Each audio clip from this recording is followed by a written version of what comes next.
Première réunion annuelle des ministres de la sécurité des pays membres du Conseil de l'Entente au Togo. Elle portait sur la sécurité des personnes et des biens.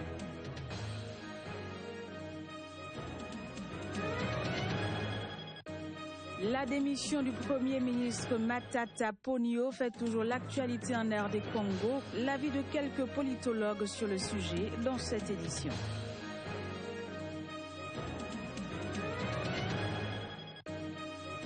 Puis la conférence internationale sur le climat COP22 se tient au Maroc. Elle réunit plusieurs dirigeants du monde.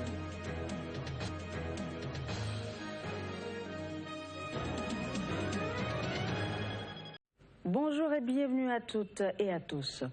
La sécurité des personnes et des biens et la délimitation des frontières dans l'espace de l'entente étaient au menu des échanges entre les 5 pays membres de cette institution au Togo.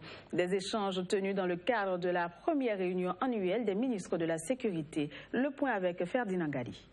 L'insécurité n'est plus nationale, elle est transfrontalière. Donc les faits nous obligent à nous concerter. Les faits nous obligent à synchroniser nos moyens de lutte. Les faits nous obligent à échanger les informations entre nous. La raison de cette rencontre. Et de leur première concertation annuelle instituée par le chef d'État en juillet dernier à Niamey, les ministres de la Sécurité de l'espace Entente ont formulé 3 recommandations au secrétariat exécutif de l'institution. Adopter une politique de délimitation et de matérialisation des frontières de l'espace Entente assortie d'un programme de mise en œuvre. Mutualiser ces actions avec celles des autres organisations sous-régionales, CEDEAO, IMOA, G5 Sahel, en matière de lutte contre toutes les formes d'insécurité, ainsi que dans le domaine de la délimitation et de la matérialisation des frontières des différents pays. La prochaine conférence des chefs d'État et du gouvernement du Conseil de l'Entente, quant à elle, va adopter cette conclusion issue de cette première réunion des ministres de la Sécurité. Le ministre togolais de la Sécurité a invité ses pairs à la mise en application sans faille de ces conclusions après son adoption. Je souhaite que ces conclusions, qui seront naturellement adoptées par les chefs d'État, se traduisent par une application effective sur le terrain. Aucun pays des 5 membres du Conseil de l'Entente n'a été absent à cette première réunion annuelle des ministres de la Sécurité et des Frontières, dont les travaux ont pris fin à Lomé.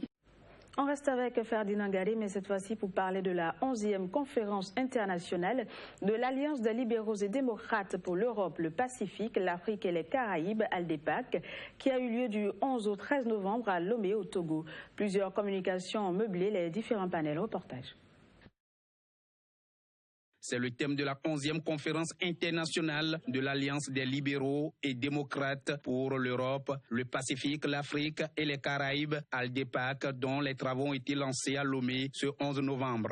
Cette conférence est extrêmement importante. Bien sûr qu'on a mis l'accent sur la migration, mais il faut une société libérale dans laquelle les gens se retrouvent. Il faut qu'elle soit beaucoup plus inclusive. Ça veut dire que les mécanismes de fonctionnement doivent tenir compte des vécus des populations. Ils doivent interroger et interpeller les responsables, comment ils impliquent les populations. Pendant 48 heures de rencontres des parlementaires de plusieurs pays issus des 4 coins du monde, des contributions de certaines hautes personnalités ont été sollicitées sur le thème de la conférence. Rekia Madougou, ancienne ministre de la Justice au Bénin et expert international en finances inclusives et développement, est intervenue sur le terme « Une société libérale cohésive, la légalité des chances et la justice sociale ». La première formule, évidemment, c'est d'influencer les politiques publiques. Si nous n'élaborons pas des politiques publiques à même de prévoir des mécanismes qui permettent de favoriser cette égalité des chances, en réduisant les écarts, on se rendra bien compte que nous allons créer des instabilités. Le chiffre essentiel qui frappe aux yeux et qui doit nous interpeller tous, c'est que dans le monde, les richesses sont divisées en 2 parties. Vous avez d'une partie 1% de riches qui détiennent 50% de richesses dans le monde. Et il en est ainsi dans la plupart des pays. Mais lorsqu'on aura compris qu'il faut créer des mécanismes de construction de la richesse, mais en même temps à côté des dispositifs de partage de la prospérité, eh bien, on aura réglé cette question d'instabilité qui pèse sur tous les pays au monde. Elle a par ailleurs invité les parlementaires à jouer leur rôle historique, celui du contrôle de l'action gouvernementale pour une véritable société libérale cohésive. Registre politique à présent en RD Congo, le Premier ministre congolais Matata Ponyo a remis ce lundi au président Joseph Kabila sa démission et celle de son gouvernement. Matata Ponyo a déclaré que sa démission et celle des membres de son gouvernement répond à la lettre de l'accord signé en octobre dernier par la majorité, la société civile et une frange de l'opposition. Reportage. Comme toute œuvre humaine, cet accord politique est perfectible. Il n'en reste pas moins, cependant, qu'il constitue aujourd'hui la seule feuille de route mise au point par les Congolais eux-mêmes, représentant aussi bien l'opposition politique, la société civile que la majorité. Conformément à l'accord politique suspensionné, je désignerai donc incessamment le Premier ministre qui aura la charge de former le gouvernement d'union nationale, dont la mission principale sera de conduire le peuple aux élections, tout en préservant les acquis économiques et sociaux de 15 dernières années. Soucieux de mes responsabilités de garant du bon fonctionnement des institutions, je ne peux permettre que la République démocratique du Congo soit prise en otage par une frange de sa classe politique. Quant à tous ceux qui semblent se préoccuper à longueur de journée de mon avenir politique, je tiens à dire, tout en les en remerciant, que la République démocratique du Congo est une démocratie constitutionnelle et que toutes les questions pertinentes relatives au sort des institutions et de leurs animateurs sont réglées de manière satisfaisante par la Constitution. Vous venez plutôt de suivre le président Joseph Kabila qui confirmait ce mardi sa détermination de régler la crise minant son pays liée au report s'inédit de la présidentielle, et ce sur la base d'un accord politique issu du dialogue national qu'il considère comme la seule feuille de route. Et je le disais tout à l'heure, toujours en RD Congo, le Premier ministre congolais Matata Ponyo a remis ce lundi au président Joseph Kabila sa démission et celle de son gouvernement. Il a déclaré que cette démission et celle des membres de son équipe répond à la lettre de l'accord signé en octobre dernier par la majorité, la société civile et une frange de l'opposition. Reportage. Matata Ponyo affirme d'être fier de nombreuses années passées à la tête de la primature. Pour lui, le bilan est globalement positif. Les progrès sont remarquables. Le dépôt de sa démission ainsi que celle de son gouvernement s'inscrit dans le cadre de respect de l'accord global issu du dialogue initié par le président Joseph Kabila Kabange. Je crois que le travail que nous avons abattu est très appréciable. Et nous pouvons dire que le bilan est globalement positif. Parce que dans l'ensemble des secteurs de la vie nationale, il y a eu des progrès substantiels.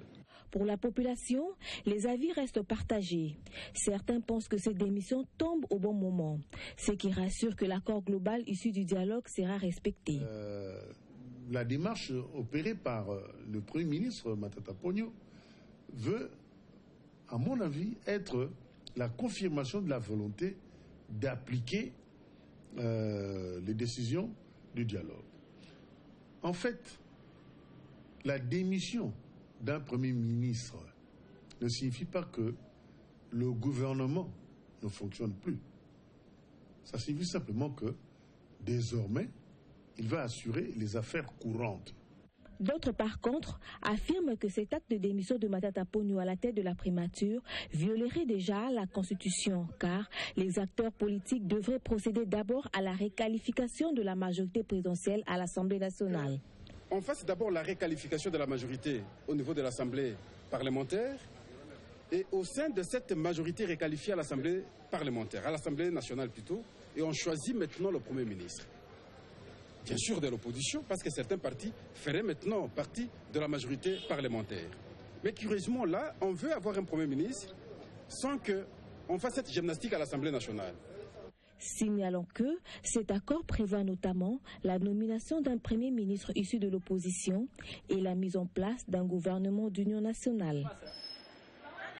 Destruction d'armes à feu au Kenya. Ce mardi, le pays a procédé à l'incinération d'un stock d'environ 5250 armes à feu illégales. Cette destruction a pour but de lutter contre les violences intercommunautaires et le braconnage. We have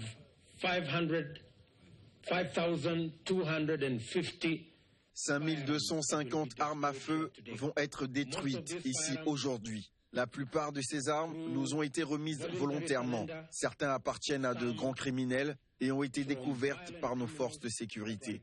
D'autres font partie des opérations de désarmement menées par le gouvernement kényan. La violence, les conflits communautaires, le vol de bétail, le braconnage et les crimes font de ces armes à feu illégales un danger pour notre pays. These illicit firearms dangerous for our country. Le président algérien Abdelaziz Bouteflika a regagné Alger hier mardi à l'issue d'un séjour médical de plus d'une semaine en France. Bouteflika, qui avait quitté l'Algérie le 7 novembre dernier, affaibli depuis un accident vasculaire cérébral en 2013, le chef d'État algérien a été pris en charge au groupe hospitalier mutualiste de Grenoble où officie son cardiologue. Les dirigeants du monde ont été accueillis ce mardi au Maroc, ceci en marge de la conférence internationale sur le climat COP22 de Marrakech. Parmi eux, Omar El-Béchir, le président soudanais recherché depuis 2009 par la Cour pénale internationale pour crimes de guerre au Darfour. Reportage. Recherché depuis 2009 par la Cour pénale internationale pour crimes de guerre au Darfour, le président soudanais Omar El-Béchir était parmi la dizaine de chefs d'État africains à fouler le sol marocain ce mardi dans le cadre de la COP22 qui se tient à Marrakech. Bien que signataire du traité de Rome, le Maroc ne l'a pas ratifié, ce qui lui confère la liberté de ne pas arrêter le président soudanais dont les rares déplacements à l'étranger suscitent souvent la polémique. Entre autres chefs d'État présents à Marrakech, le Rwandais Paul Kagame, l'Ivoirien Alassane Dramane Ouattara, l'Équato-Guinéen Teodoro Obiang Nguema Sogo, le Congolais Denis Sassou Nguesso, le Gabonais Ali Ben Bongo Ondimba, le Burkinabé Rochma Christian Kaboré, le Nigérien Mahamadou Issoufou, le Sénégalais Macky Sall et le Guinéen Alpha Condé. Une rencontre marquée aussi par la présence du président français François Hollande et du secrétaire général de l'ONU Ban Ki-moon en compagnie du secrétaire d'État américain John Kerry. Cette réunion entre dirigeants a été baptisée segment de haut niveau de la COP22. Et selon l'organisateur marocain, un sommet africain est également prévu ce mercredi. Puis au Gabon, ce lundi était le premier jour de la grève générale illimitée décrétée par la CONACYCED, l'un des principaux syndicats de l'éducation nationale. Les syndicalistes réclament le paiement de diverses primes des intégrations et de nouvelles salles de classe pour lutter contre les effectifs pléthoriques. Le mouvement était plus ressenti dans les écoles primaires. Les syndicalistes, il faut le préciser, réclament toujours l'ouverture des négociations. Et voilà, c'est sur cette note du Gabon que s'achève cette édition. Mesdames, Messieurs, merci de l'avoir suivi. Très bonne journée à toutes et à tous. À très vite.